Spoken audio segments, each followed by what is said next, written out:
유다의 아사왕 제38년에 오므리의 아들 아합은 이스라엘의 왕이 되니라. 오므리의 아들 아합이 사마리아에서 22년 동안 이스라엘을 다스리니라. 오므리의 아들 아합이 그의 이전의 모든 사람보다 여호와 보시기에 악을 더욱 행하여 느밧의 아들 여로보암의 죄를 따라 행하는 것을 오히려 가볍게 여기며 시돈 사람의 왕 엣바알의 딸 이세벨을 아내로 삼고 가서 바알을 섬겨 예배하고 사마리아에 건축한 바알의 신전 안에 바알을 위하여 제단을 쌓으며 또 아세라상을 만들었으니 그는 그 이전에 이스라엘의 모든 왕보다 심히 이스라엘 하나님 여호와를 노하시게 하였더라. 그 시대에 베델 사람 히엘이 여리고를 건축하였는데 그가 그 터를 쌓을 때에 맏아들 아비람을 잃었고 그 성문을 세울 때에 막내 아들 수굽을 잃었으니 여호와께서 눈의 아들 여호수아를 통하여 하신 말씀과 같이 되었더라. 아멘. 오늘은 아합이라고 하는 인물을 우리가 한번 생각해 보려고 그래요. 왜 성경에 그 많은 사람 중에 아합이냐?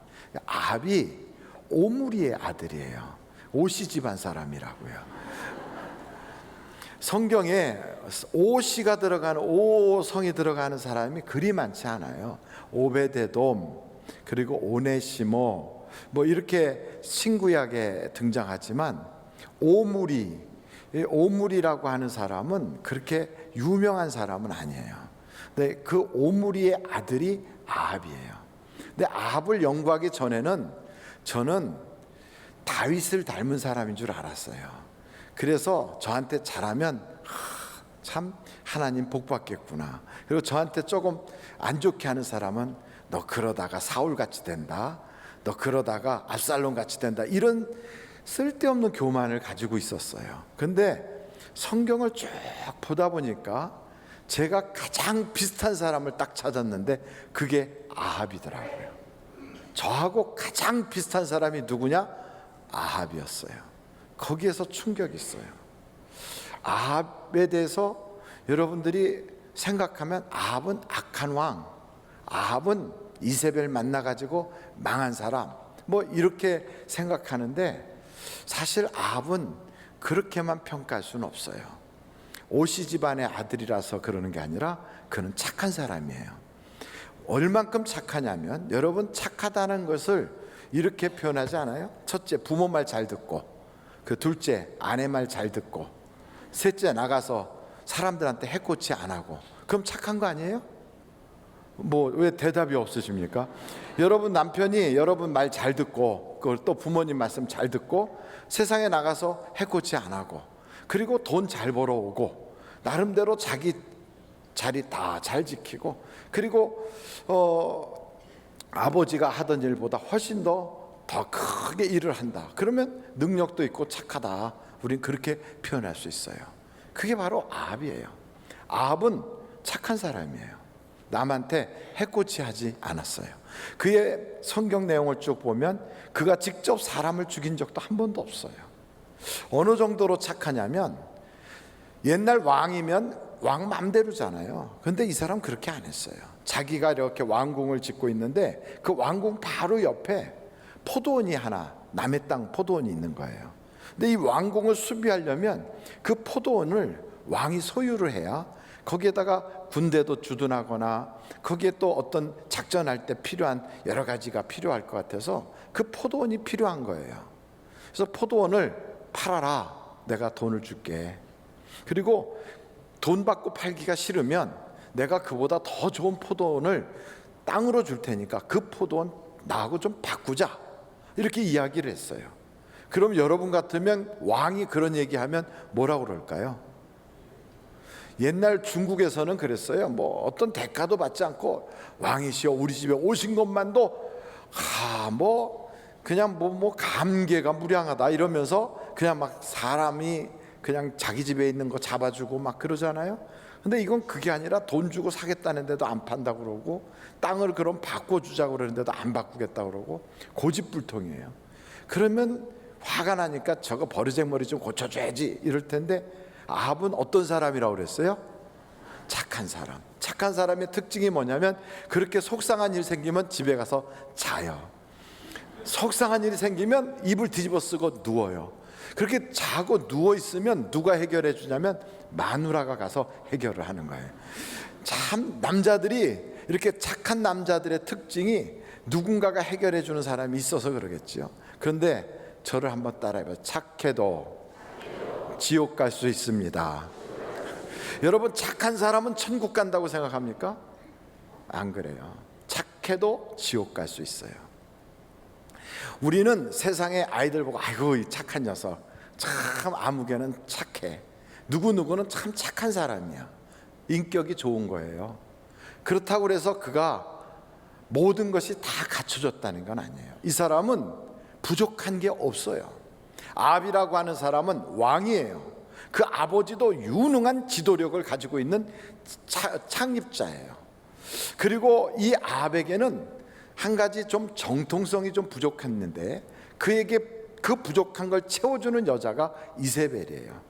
이세벨이라고 하는 그 여자는 오랫동안 왕족으로 있었던 집안의 공주라, 그가 탁 들어오니까 이 집안의 왕가긴 왕가지만 이제 막 시작한 쿠데타 일으켜서 시작된 왕조라 정통성이 없는 그 집안을 전통성 있는 집안으로 탁 세우는 거예요. 그리고 왕이 무슨 일을 해야 되는지 잘 몰라서 실수가 남발할 때 이 이세벨이라고 하는 여자는 아주 뭐 눈 하나 깜짝하지 않고 사람도 죽이기도 하고 나라의 기강을 딱 잡기도 하고 막 그런 여자 태종과 같은 그런 여자예요. 그러면서 일을 쫙쫙쫙 펼쳐나가기 때문에 돈 많지요, 사람 착하지요, 결혼 잘했지요, 부모 좋지요, 집안 괜찮지요. 이러면 뭐 부족한 게 없잖아요. 여러분, 이런 사람들이 교회를 다니면 이런 얘기해요. 목사님, 저 기도 제목이 없어요. 저 기도할 거 없어요. 그러면 남들이 볼 때 되게 부럽다. 얼마나 잘 살면 기도 제목이 없을까? 이런 생각하거든요. 착하고 그리고 모든 걸 다 가져서 기도 제목마저 없다. 그래도 지옥 갈 수 있어요. 우리는 그런 생각하면, 아니 목사님 그렇게 모든 축복을 다 받았는데 무슨 지옥 같은 데를 갑니까 아침부터, 이런 생각할 수 있는데, 한번 여러분 이 아합이라는 사람을 가만히 살펴보면 자기가 뭐가 부족한지를 모르는 거예요. 돈 있어요, 권세 있어요, 좋은 아내 있어요, 집안 빵빵해요, 그리고 그 모든 일을 잘 할 수 있는 능력도 있어요. 하나도 부족한 게 없는 것 같아요. 그런데 이것은 다 세상적으로만 보는 거예요. 이 세상 사람들이 보는 시각으로만 보는 거예요. 그러다 보니까 하나도 부족한 게 없어요. 그런데 뭐가 부족하냐면 하나님이 안 계시는 거예요. 하나님에 대해서 부족한 거예요. 이것을 우리는 별로 숫자에 계산을 안 넣는 거예요. 하나님이 부족한다는 게, 뭐 하나님이 부족하다는 게 그 내게 무슨 뭐 그게 무슨 도움이 되나? 내가 하나님 믿는 것도 병 고치려고, 돈 없을 때 돈 좀 달라고, 사업 좀 잘 되게, 내 자녀가 좀 쫙쫙 나가게, 이렇게 하기 위해서 내가 하나님 믿는데, 아니 그게 다 돼 있는데 뭐 굳이 하나님이 또 필요해? 이런 생각하잖아요. 그런데 지옥은 죄 있으면 가는 거예요. 그리고 부자도 지옥 갈 수 있어요. 성경에 보니까 날마다 연락을 하고 날마다 잔치를 벌여요. 아무리 잔치집이라도요, 그 사람이 인품이 더러우면 사람 안 가요. 그리고 그 사람이 인품이 다른 사람들하고 하도 갈등이 많은 사람이면 잔치를 대단하게 차려도요 가고 싶지가 않은 거예요. 잔치는 음식만 먹으러 가는 게 아니라 사람도 함께 교제하러 가는 거니까. 그런데 날마다 잔치를 벌이는 그 부잣집에 사람들이 아주 문전성시를 이뤘다는 건 그분이 인품이 좋은 거예요. 사람들과의 관계가 원만한 거예요. 그렇게 사람이 좋고 돈도 많고 모든 사람들이 그를 칭송을 하지만 죽었더니 지옥 갔다는 거예요. 왜 그러는가? 부족한 게 하나도 없었던 것 같은데, 그런데 한 가지 부족한 게 있었어요. 그게 뭐냐? 하나님이 그의 인생에 없었다는 거예요. 우리들은 종종 기도 제목이 없다는 것이 축복인 줄 알지만 사실은 내 자신을 한번 돌아보는 거예요. 나는 어떤 사람인가? 나는 지금 죄 있는 사람이냐? 나는 하나님이 보시기에 어떤 인물인가? 저는요, 하나님과 함께 계속 동행하고 이런 것이 참 힘들다. 그러니까 일주일에 한 번 예수 믿고 그리고 가끔씩 기도하고 이러는 것으로 신앙생활이 단 줄 알았던 철부지 같은 목사였단 말이에요. 그런 저가 어느 날 저한테 어떤 목사님이 오셨어요. 목사님 제가 부탁할 게 있어요. 그게 뭔데요? 제가 목회를 하다 보니까 월세를 못 냈어요. 그 월세가 자꾸 밀리는데도 주인이 처음에는 그냥 이렇게 지나가는데 너무 밀리다 보니까 이제는 그냥 모든 걸 다 까먹고 보증금도 다 까먹었어요. 하나도 남은 게 없어요. 그러니까 주인이 이제 나가라고 하는데 솔직한 심정으로 갈 데도 없고요. 그리고 교회로 썼던 그 의자들도 있고 그런 것도 있는데 너무 아까운 거예요. 이거 그냥 다 놓고 그냥 나간다는 것도 그렇고, 그리고 또 빚도 지고 있거든요. 어떻게 하면 좋지요? 그래서 뭐 그걸 걱정을 하시는가? 그냥 예배는 우리 교회 와서 예배 드리시고, 그래서 꼭 우리하고 예배를 같이 드리자는 것도 아니고 우리 교회 예배당 안에 공간이 빈 데가 있으니까 그 빈 곳을 사용해서 따로 예배를 드리시고, 그러고선 한 3년쯤 계시다가 그리고 예배당 다시 이렇게 세워서 개척할 수 있는 힘을 모아가지고 그 성도님들하고 가서 다시 교회를 개척하면 되지 않습니까? 그리고 그 예배당은 빚진 거는 우리가 갚아드릴게요. 그래가지고 그걸 그렇게 다 했어요. 그리고선 또 매달 또 그 교회가 너무 어려우니까 교회에서 또 장로님들이 매달 한 70만 원씩 도우고, 또 저도 저 나름대로 주머니에 돈 있으면 또 돕고 뭐 이랬어요. 그래서 잘 지냈어요. 그러다가 한 3년쯤 지나서 이제 교회가 개척해서 나갔어요. 나갔는데 그 다음에 사람이 자꾸만 안 좋은 이야기를 하는 거예요. 섭섭하다, 화딱지 난다, 예배당 있었던 것을 다 없애고 들어가서 예배 드렸더니 우리는 예배당 뺏겼다. 그래 어깃장을 자꾸 놔요. 그래서 왜 그러느냐 그랬더니 안 도와줬다는 거예요. 왜 개척할 때 안 도와주느냐.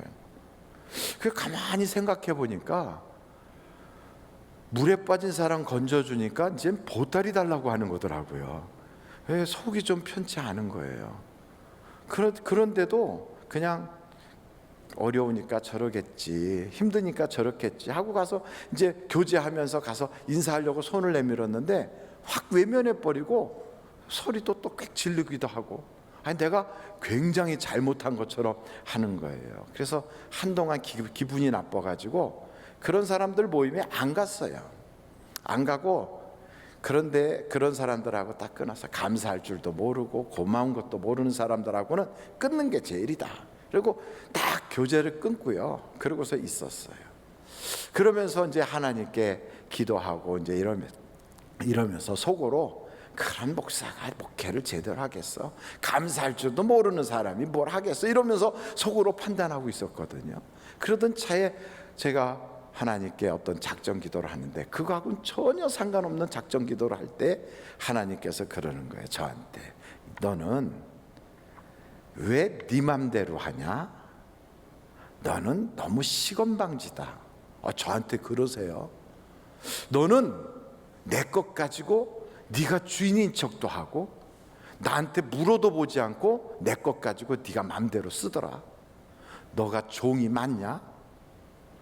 예, 저 하나님 종인데요. 종이 왜 주인 노릇하려고 하냐? 건방지게. 그러면서 저를 지적하기 시작하는데 가만히 보니까 제가요 하나님에게 불경죄 그리고 하나님의 그 모든 권위를 막 능욕한 죄에다가, 그리고 제가 가지고 있는 권리 이상으로 막 했던 그런 죄, 내 맘대로 한 것, 다른 사람을 비판한 것 막 따지다 보니까 제가요 엄청난 죄를 졌더라고요. 왜 이런 죄를 졌는가 하고 생각해 보니까 다른 게 아니고 하나님한테 물어보질 않은 거예요. 그런 분들을 모시고 그렇게 해야 됩니까? 하나님 이건 이렇게 도와야 되나요? 하나님 이거는 이렇게 하는 게 정상인가요? 하나님 제게 말씀해 주세요. 이걸 결제를 받고 해야 되는 거를 선한 일이니까, 교회의 일이니까, 주님이 기뻐할 것 같으니까 그냥 내가 막 해버린 거예요. 여러분 회사에서 이건 뭐 회사 일이니까 사장님 결제 안 받고 막 하면 여러분 회사의 사장님이 잘했다고 그럴까요? 아니면 그냥 그만두라고 그럴까요? 바로 그거예요. 하나님 앞에서 하나님의 종이 하나님의 결제도 받지 않고 이건 괜찮은 일이다, 이건 선한 일이다, 이건 교회 일이다 그러고 그냥 제가 막 결정해 버린 거예요. 그러고 나서 서운하다는 거죠. 그러고 나서 감사도 안 한다는 거죠. 근데 그런 것은 사실은 요만한 죄라면 제가 하나님께 건방 떤 것은 엄청난 죄를 진 거예요. 내가 하나님 머리 꼭대기에 앉았던 거예요. 이걸 다 깨닫고 나니까 하나님 잘못했습니다, 하나님 이 죄를 어떻게 하면 좋습니까 하고 엎드리다 보니까 그 죄가 어디서부터 시작됐는가 보니 하나님과 함께하지 않을 때부터가 죄더라고요. 죄는 저는 행동으로 나타나야만 죄인 줄 알았는데 성경은 그렇게 말하질 않아요. 마음속에 음욕만 품어도 죄예요. 미움만 가져도 살인이에요. 속으로 저 나쁜 놈 이렇게만 해도 지옥 간다는 거예요. 하나님은요, 우리 속의 생각만 해도 아직 행동으로 옮기지도 않았는데도 그게 죄래요. 그러면 그 죄가 어디서부터 시작되느냐? 내가 하나님과 함께하지 않을 때 나도 모르게 내 생각이 툭 하고 제 맘대로 나가는 거예요. 우리가 어린 시절에 아버님 손을 꼭 잡고 이렇게 걸어가는데 논두렁 가다가 논이 꽁꽁 얼었으면 좀 내려가지고 거기서 발로 이렇게 미끄럼 타듯이 이렇게 하면서 걸어간 적이 있었거든요. 여러분 어린 시절에 그런 적 있었습니까? 예, 없었어요?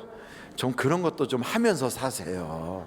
애들도 좀 데리고 야외도 좀 나가고, 이 논두렁 옆으로 해서 다 논 잘라놓고 벼 이렇게 추수 다 끝난데 물이 아직 남은데 거기에 얼음이 쫙 얼면 애들이 썰매도 타고 하는데, 그런데 아버지 손을 탁 잡고 거기서 얼음 지친다고 이렇게 하다가 아버지보다 내가 더 빨리 갈 것 같아 갖고 아버지 손을 탁 놓으면 어떤 일이 벌어질까요?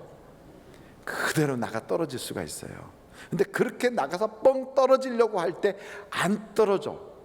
빵 하고 넘어질 뻔했는데 보니까 나만 아버지를 붙잡고 있는 게 아니라 아버지도 내 손을 잡고 있는 거예요. 나만 아버지 손을 놓은 것뿐이지 아버지는 내 손을 안 놓으신 거예요. 우리가 하나님하고의 관계에서도 내가 하나님 손 놓고 내 맘대로 한다고 확 나가서 분명히 사탄의 아구리 속으로 막 들어갈 수 있는 그 위기 속에서 엄청난 죄를 짓고 있는데도 거기서 나를 갑자기 확 끄집어내가지고 다시 예수의 피로 씻어서 자기 자리에다 탁 놓은 것은 내 실력이 아니라 나를 그 순간에도 놓지 않고 붙잡고 계시는 하나님 아버지의 손이 있었기 때문이더란 말이에요. 그래서 깨달은 게 하나님이 나를 놓으면 나는 버림받은 자구나, 하나님과 함께하지 않는 것이 가장 큰 죄구나. 그러니까 여러분 사무엘 같은 사람은 내가 너희를 위하여 하나님께 기도를 쉬는 죄를 범치 않게 너희도 나를 위하여 기도하라 그래요. 여러분 기도를 쉬는 게 죄래요. 기도는 어떻게 하는 겁니까? 내가 하나님께 아뢰고 하나님이 말씀하시고 내가 감동되면 또 그 감동된 것을 가지고 하나님께 내 소견을 말씀드리고, 그러다 보면 서로 교제하고 대화하는 거예요. 다른 말로 말하면 하나님과 함께하는 게 기도예요. 이거를 쉰다는 것은 함께하지 않는 거거든요. 저는 이 아합이라고 하는 사람이 모든 걸 다 가지고 있는데 영적인 눈이 열리질 않으니까 그게 전부인 줄 안 거예요. 그러나 그의 영적인 눈이 탁 열리면 자기의 처지가 어떤지를 보는 거지요. 내가 세상 것은 다 가지고 있지만 내 영혼은 죄투성이구나, 나는 하나님이 없구나, 나는 이대로 살다가 죽으면 지옥 갈 자로구나, 내 인생은 처량하고 내 인생은 황폐하고 내 인생은 지옥 갈 운명이고 내 처지는 이제는 망한 자로구나. 이걸 깨달았다면 그가 기도할 게 없어요 이러겠습니까? 아니면 하나님 큰일 났어요, 나 좀 살려주세요 이랬을까요? 오늘도 이 자리에 나는 그래도 매달 들어오는 돈이 있어, 나는 그래도 내 자녀들이 잘하고 있어, 난 건강해, 난 별로 어려울 거 없어, 세상적인 관심만 가지고 모든 것이 다 채워진 줄 착각하고 있으면 성경은 말합니다. 오늘 밤 내 생명을 거둔다면 너는 어디로 가겠느냐? 그리고 그 모든 재산들과 그 모든 세상 것은 다 누구 것이 되겠느냐? 여러분, 우리는 이 땅이 영원하지 않아요. 아합이라고 하는 사람이 놓친 한 가지가 있다면 그는 영의 눈을 열지 못했어요. 영의 눈이 열리질 않았어요. 내가 무엇가 부족한지를 몰랐어요. 아합에게는 하나님이 없는 것이 가장 큰 문제예요. 저는 여러분들이 하나님과 함께 하시기를 간절히 바랍니다. 어떤 부자 청년이 예수님께 찾아왔어요. 예수님, 어떻게 해야 영생을 얻습니까? 그때 우리 주님이 간음하지 마라, 내 부모를 공경해라. 저는 어렸을 때부터 그 10계명을 잘 지켰습니다. 아마도 그 청년은 교회 다녔나 봐요. 하나님 말씀대로 잘 살았다는 거예요. 잘했구나. 그렇다면 이제 가서 너의 재산을 다 팔아버리고 그것을 구제하여 어려운 사람 주고 너는 나를 따르라. 이 청년은 돈이 많았어요. 부자였어요. 이 돈을 다 남줘버리고 예수님을 따른다고. 이 돈하고 예수를 바꾸자고. 이 돈을 싹 없애버리고 예수만 따라가면 내 인생이 앞으로 어떻게 되겠어? 이 생각이 드는 거예요. 그래서 고민을 하는 거예요. 내가 그동안 이 돈 때문에 편안하게 살았는데 예수를 따라간다면 그 이상으로 무슨 행복이 오겠어? 힘들지. 그러고서는 예수님을 떠나갔다는 거예요. 그 청년이 가지고 있었던 그 돈은 2000년 전에 이미 땅에 다 묻혀버렸을 거예요. 그 청년의 건강함과 그 청년이 가지고 있었던 모든 환경은 2000년 전에 이미 땅속으로 다 들어갔을 거예요. 그런데 그 청년은 지금 어디 있을까요? 어디 있을까요? 그 청년. 그때부터 지금까지 그 청년은 예수님 없는 곳에서 계속 있는 거예요. 그곳이 어딜까요? 지옥이에요. 그때 만약에 그 청년이 딱 판단해서 그래, 내 인생은 예수님 한 분으로도 만족해. 예수님 그분이 계시면 물질이 없다가도 있을 수 있고 있다가도 없을 수 있어. 건강하다가도 병들 수도 있고 병들었다 건강할 수도 있어. 그러나 예수님이 계시면 내 인생은 천국이야. 이것을 알았다면 그 청년이 그렇게 안 했을 거예요. 그런데 의외로 수많은 교인들이 예수는 없어도 돈은 있어야 되겠다, 예수는 없어도 세상 것은 있어야 되겠다고 세상 것을 꽉 붙잡고 있기 때문에 결정적 순간에 예수 없는 인생이 되는 거예요. 예수님이 없으면 우리 죄를 누가 사합니까? 내 죄를 씻어주실 분은 오직 그분밖에 없어요. 내가 완전히 예수 앞에서 나의 모든 누렇고 더럽고 추악한 죄들이 싹 씻김받고 내 생각으로 지은 죄, 과거에 지은 죄, 지금도 짓고 있는 죄, 그 모든 죄를 해결할 수 있는 오직 한 가지 방법은 예수 그리스도의 십자가의 피밖에 없단 말이죠. 그 피가 나를 씻을 때 그 예수의 사랑으로, 그 하나님의 은혜로 우리가 구원받지 아니하면 세상 것으로 구원받을 자가 없어요. 아무리 많은 돈을 가지고도 친척을 구원할 수 없고요, 그 돈 가지고 내 영혼 하나도 살 수가 없어요. 그러므로 우리에게는 다 있지만 예수 없으면 다 없는 것이고, 다 없지만 예수가 계시면 다 가진 거예요. 예수님 한 분만으로 만족합니다. 그 얘기를 들으면 이런 생각이 들 거예요. 아유, 다 망하고 나서 결국 아무것도 없으니까 저딴 소리 하는 거지.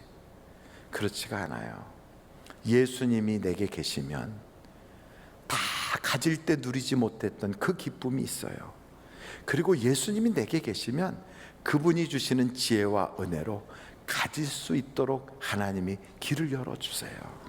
또 그것뿐이 아니라 저 천국까지 다 준비가 되어 있어요. 그러므로 예수가 없는 것은 다 없는 거예요. 다 없는 거예요. 착해도 예수 없는 사람은 지옥 갑니다. 두 번째로 이 아합이라고 하는 사람은 은혜도 받았어요. 은혜도 받아서 기적도 체험하고 기적도 봤어요. 엘리야가 기도할 때 하늘에서 불이 쏟아지는 걸 봤다고요. 그리고 그 불이 쏟아져 갖고 우상 숭배하면서 했던 바알과 아사라의 그 무당들, 그리고 그 박수들을 몽땅 끌어다가 기선신에서 다 죽여버리는 것도 봤어요. 그러고 나서 3년 반 동안 어떤 일을 해도 안 되던 그 땅의 그 가뭄과 흉년을 엘리야가 무릎을 꿇고 하나님께 기도하니까 손바닥만한 구름이 올라오더니 그 구름이 하늘을 완전히 덮어버리고 막 조그맣게 천둥 부랑 하고 친 것처럼 비가 쏟아지기 시작하는 거예요. 그것뿐 아니라 비가 오는데 마차를 타고 달려가는 자기보다도 굶기를 매일같이 밥 먹듯 하던 엘리야가 하나님의 능력을 받으니까 더 빨리 막 자기 앞에서 뛰어가는 것도 봤어요. 하나님의 능력은 대단하구나 체험했어요. 그래서 가서 자기 부인한테도 막 간증을 해요. 오늘 내가 말이야, 엘리야 선생님이 기도하니까 불이 쏟아지더라. 엘리야가 기도하니까 단비가 내리더라. 엘리야의 하나님 위대한 하나님이야. 막 그렇게 얘기하니까 여자가 삐딱하게 나가서 에이 그건 뭐 잘못된 거겠지. 내가 그 엘리야를 내일 죽여버려야 되겠어. 이렇게 막말을 하는데도 이 아합의 마음속에는 하나님이 살아계시구나 하는 걸 깨달았다고요. 그러니까 나중에 이 아합이 잘못한 것, 나봇의 포도원을 빼앗은 것 등 여러 잘못한 것을 엘리야가 가서 지적하면서 하나님께서 너와 너의 집안을 나봇이 돌에 맞아 피 흘려 죽었던 그 자리에서 그 피를 개가 핥은 것처럼 너의 피를 개가 핥아먹을 것이고 너의 아내의 그 살을 개가 뜯어먹을 거야, 이렇게 말을 할 때 웬만한 왕들 같으면 시건방지게 네가 나한테 이런 소리를 해? 왕인데 야 체포해, 죽여버려, 건방지게 나한테 저주를 해, 이렇게 나갈 텐데 아합은 안 그래요. 이 사람은 체험이 있어요. 이 사람은 엘리야가 이야기하는 것을 그냥 헛듣질 않아요. 그래서 눈물을 흘리면서 자기의 옷을 찢어요. 그리고 걸음걸이를 천천히 해요. 천천히. 어느 면에서 보면 주일날 교회 가서 예배를 드렸어요. 말씀이 은혜가 돼요. 그래서 나도 모르게 눈물이 났어요. 그리고 하나님에 대해서 두려움도 생겼어요. 내가 이렇게 살아야지. 내가 하나님 없이 돈만 그랬는데 그건 아니야. 이제는 하나님이 꼭 내게 필요해. 깨달았어요. 어느 날 기도하다 보니까 방언도 터졌어요. 어느 날 영적 체험으로 어떤 사람이 간증하는 걸 보면서 그래, 하나님 살아계셔. 다 봤어요. 은혜를 받았어요. 은혜를. 다른 모든 사람들이 말하는 그 세상적인 은혜를 받았어요. 뭔가 가슴이 울렁울렁해졌어요. 여러분, 이렇게 은혜 받으면 천국 갑니까? 아니에요. 은혜를 받았어도 지옥 갈 수 있다. 은혜를 받아서 너무 놀라워요. 은혜를 받았는데 왜 지옥을 갑니까? 이 아합이라고 하는 사람은 은혜를 받았어요. 그리고 나름대로는 자기 옷도 찢고 눈물도 흘리고요. 그거에 대해서 두려워서 이렇게 절절매요. 그런데 하나님은 그 아합을, 성경에 보니까 아합을 보느냐? 내 마음에 든다. 거기까지. 아, 김 집사 오늘 은혜 받는구나. 그래, 은혜. 그래, 나는 김 집사가 계속해서 신앙생활 잘했으면 좋겠어. 보고 계시다고요. 근데 거기까지. 울고 그 다음에 나가서 국수 한번 먹으면서 잊어버렸어요. 버스 타고 가다가 옆에 앉은 다른 권사님하고 대판 싸웠어요. 그리고 끝이에요. 뭐가 없느냐면 삶도 없고 결단도 없고 회심도 없고 회개도 없어요. 은혜는 받아요. 감동은 입어요. 잠깐 울 수도 있어요. 그런데 그에게는 회심이 없어요. 회개가 없어요. 결단이 없어요. 삶의 변화가 없어요. 그것으로 신앙생활이 다 된 줄 알아요. 교회 가서 몇 말씀 가슴이 찡하는 소리 좀 듣고, 감동이 되는 이야기 듣고, 그것으로서 하나님께 몇 마디 이렇게 쭝얼쭝얼한 것으로 자기의 모든 신앙이 다 됐다고 착각하는 거예요. 아합도 거기까지 갔어요. 여러분, 아합은 더 놀라운 거 아십니까? 아합에게는 목사님이 하늘에서 불이 쏟아지게 하고 하늘에서 축복의 장맛비가 쏟아지게 하는 능력을 가진 목사님이 아합의 목사님이에요. 그런 목사님과 가까이 지내고 있는 사람이 아합이에요. 저는 그러지 못해요. 그런데 그런 목사님과 가까이 지내고 그런 감동을 받고 그러면서 그런 체험을 한 그 아합이 지옥을 가요. 아니, 왜 그런 사람이 하나님의 복을 못 받지? 못 받아요. 도리어 전쟁에 나갔는데 우연히 쏜 화살이 날아가는 거예요. 아합은 사람들이 자기를 공격할까 봐 변장을 하고 그 군인들 틈바구니에 숨어갖고 살짝 피해 다니다 전쟁 끝나면 돌아오려고 그러고서 거기 숨어 있는데, 하나님은 모든 숨어 있는 그 틈바구니에서 아합을 찾아내는 거예요. 그리고 화살이 날아가는데 아합아 아합아 아합아 이러면 화살이 날아가요. 그 화살이 아합의 솔기를 꽉 찔러요. 피가 쏟아지기 시작하는 거예요. 자기의 병거를 모는 사람 보고 나가자고, 빨리 나가자고, 내가 지금 중상을 입었어, 빨리 나가자. 나가려고 그러는데 워낙에 전쟁이 막 치열하니까 그 속에서 빠져나오려고 애를 쓰면서 막 하다 보니까 너무 시간이 많이 지나갔고 출혈이 너무 심한 거예요. 그래서 그 병거에서 그냥 죽었어요. 아합의 마지막의 모습에 보면 그 병거에서 죽은 아합의 시신 있고 피 흘린 것을 우물에서 물 가지고 던질 때 개들이 와서 그 피를 핥아먹더래요. 엘리야가 말한 그대로 하는 거예요. 그대로. 여러분, 무섭지 않아요? 여러분에게 하나님의 말씀이 있어요. 겁이 나니까 잠깐 동안 어떻게 해봐요. 뭐라고 그러면 그런 일은 나이가 없어야지. 그래갖고 하나님, 내게는 그런 일이 없게 해주세요. 잠깐 기도해요. 그랬으니까 해결됐다고 생각해요.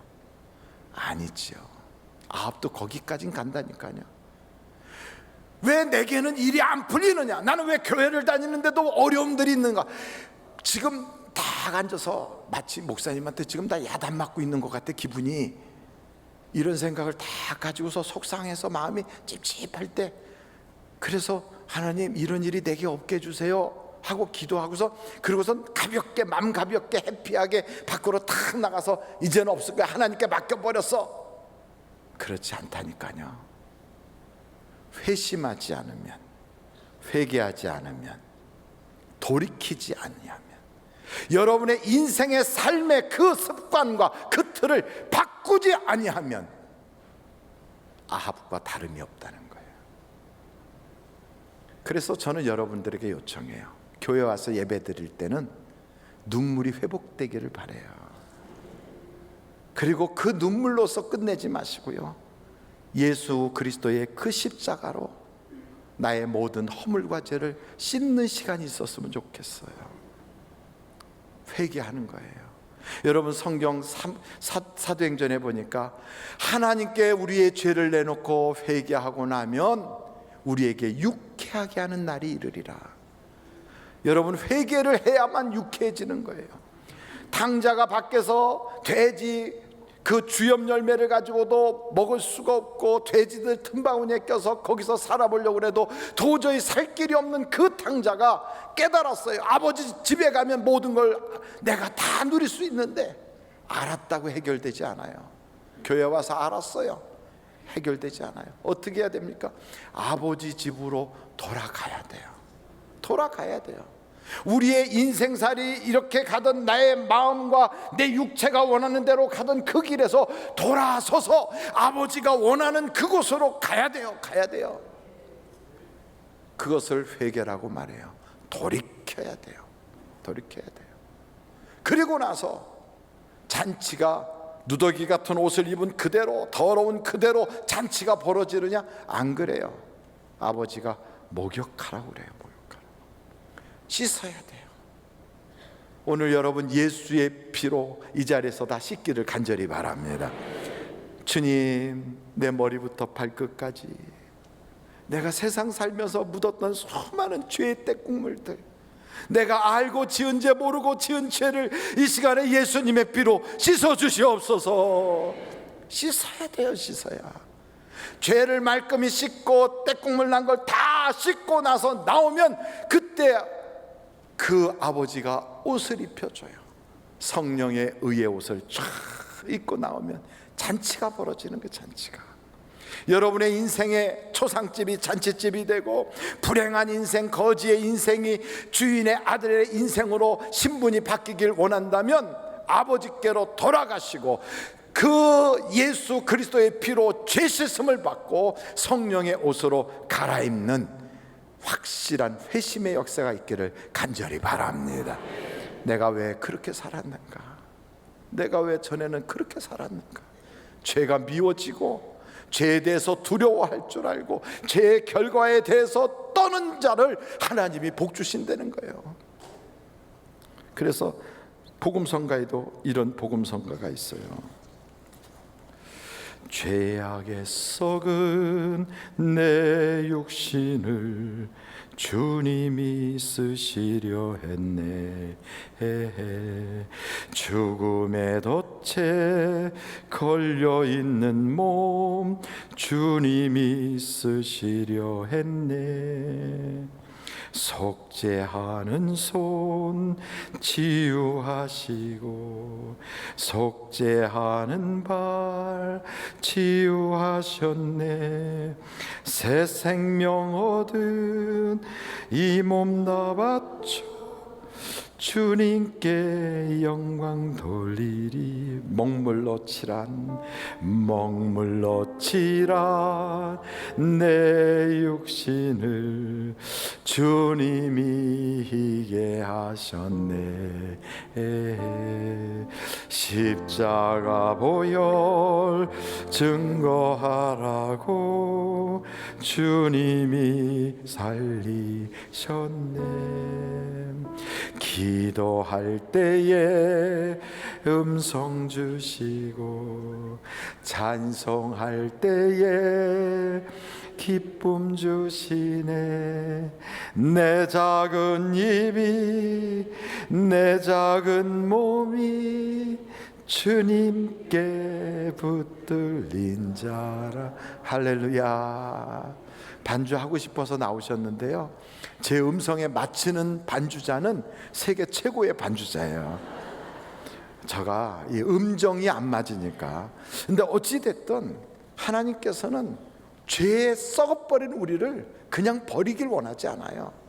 여러분을 오늘 이 자리로 부르신 것은 나를 치료하시려고, 나를 이 자리에 부르신 것은 내게 복을 주시려고, 나를 예배드리게 한 것은 나로 하여금 행복한 잔치집의 인생을 살게 하시려고 불러주셨다고요. 그런데 잔치집은 그냥 일어나느냐?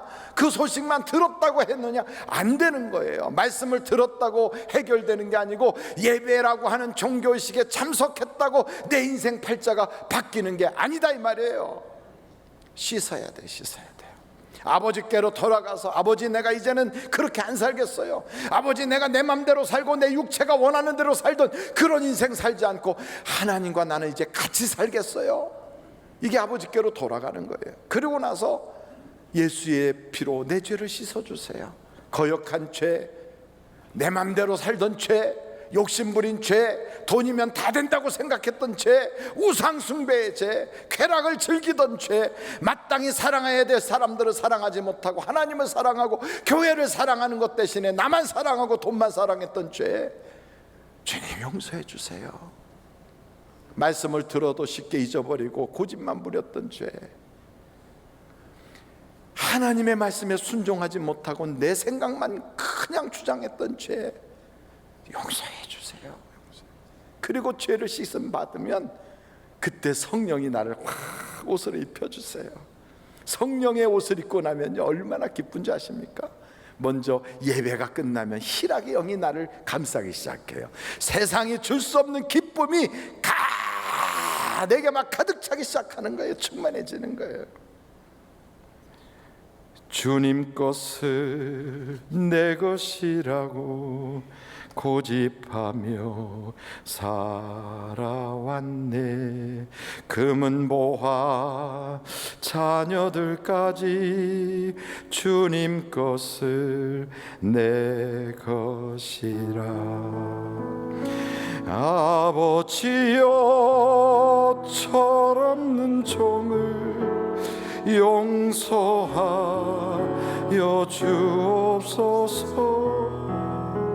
맡긴 사명 맡긴 재물을 주를 위해 쓰렵니다.